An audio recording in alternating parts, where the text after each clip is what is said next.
돈에서만큼은 청와대 안주인보다 더 힘이 있었으면 하는 한 여자가 있었다. 그녀는 1982년 7천억이 넘는 어음 사기 사건으로 전 국민을 놀라게 했던 장영자였다.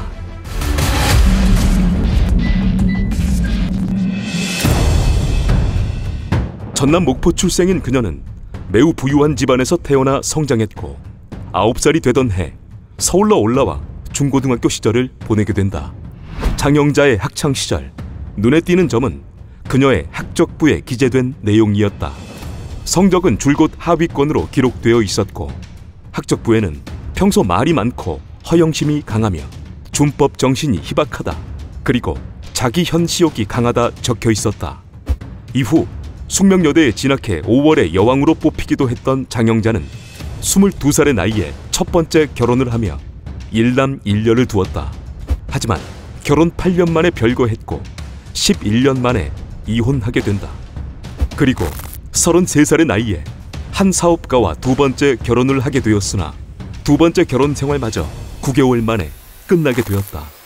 이후 장영자는 4년가량 독신으로 지내다 그동안 두 번에 걸친 이혼을 통해 받은 위자료 5억 원을 부동산과 주식에 투자하며 많은 돈을 벌게 되었고 그때부터 장영자라는 이름이 증권가에 알려지기 시작했다. 장영자의 나이 36, 절실한 불교 신자였던 그녀는 평소 다니던 절에서 알고 지낸 한 보살의 소개로 박정희 정권에서 중앙정보부 차장, 유정회 의원 등을 지냈던 이철이를 알게 되었고 두 사람은 해남 대흥사에서 결혼식을 올리며 살게 되었다. 21살의 나이차를 극복한 두 사람의 결혼이었지만 그들의 결혼에 대해 훗날 사람들은 이철이의 배경 때문에 장영자가 접근했을 것이라는 말을 하고는 했었다. 그리고 그때부터 단군 이래 최대의 사기극인 장영자 이철이 어음 사기 사건이 싹트기 시작했다. 이철이의 배경과 장영자의 사교술, 그리고 자금 동원 능력, 모든 이해관계가 맞았던 두 사람은 1981년 2월 서울의 모처에 대화산업이라는 회사를 세웠고 그렇게 훗날 7천억이 넘는 어음 사기 사건이 되는 사업을 시작했다. 두 번의 이혼에서 받은 위자료를 기반으로 자산을 불려왔던 장영자는 이철이의 자산을 합한 돈과 자신들의 배경을 이용해 무담보 대출을 받아 사업의 초기 자본을 만들었다. 거기에 권력층까지 이어져 있던 장영자의 가족 관계까지 더해 그들은 사업을 시작했다. 장영자의 가족 관계 중 과거부터 보자면 전 대통령인 김대중의 첫 번째 부인이 장영자의 고종 사촌 언니였고 제5공화국 대통령인 전두환의 처삼촌이 장영자의 형부였다. 당연하게 이순자와는 사돈 관계가 되었다. 초기 자본과 배경을 등에 업은 장영자는 자신의 첫 번째 남편인 김씨를 통해 자금난의 압박을 받고 있었지만 은행에서 대출이 어려운 공영토건이라는 회사를 자신의 첫 사기 대상으로 정하고 접근하게 된다.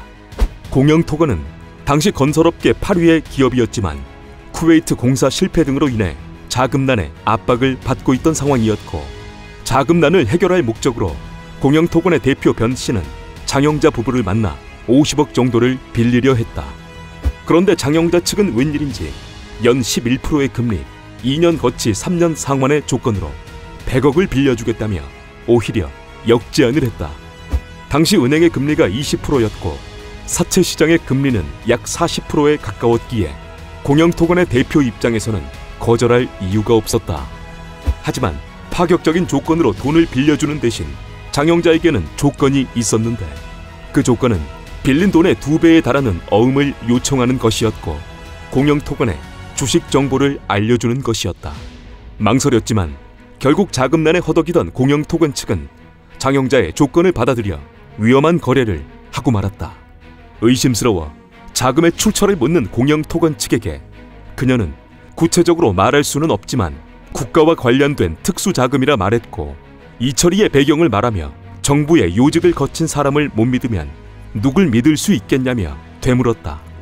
그렇게 장영자는 틈만 나면 이철이의 배경을 앞세웠고 자신과 사돈인 이순자와 이규광의 이름을 입에 올렸으며 자신들은 돈을 벌 목적이 아니라 기업들을 돕기 위해 사업을 한다 말하고 다녔다. 권력층과의 인맥을 앞세운 장영자 부부에게 기업들은 그녀를 믿고 그녀의 돈을 빌리게 되었다. 그러한 방식으로 장영자와 이철희 부부는 공영토건에 약 1178억, 일신제강 120억, 라이프주택 235억, 3일주택을 포함한 기업들에게 돈을 빌려주었고, 공영토건과 같은 방식으로 편취한 어음의 합계는 무려 7,100억이었다. 당시 7천억의 가치는 어느 정도였을까? 출시된 신차 포니2의 가격이 약 350만 원, 직장인 평균 월급이 40만 원, 강남 음마 아파트의 집값이 약 3천만 원 정도였던 것에 비해 본다면 장영자가 편취한 7천억은 실로 엄청난 금액이었다.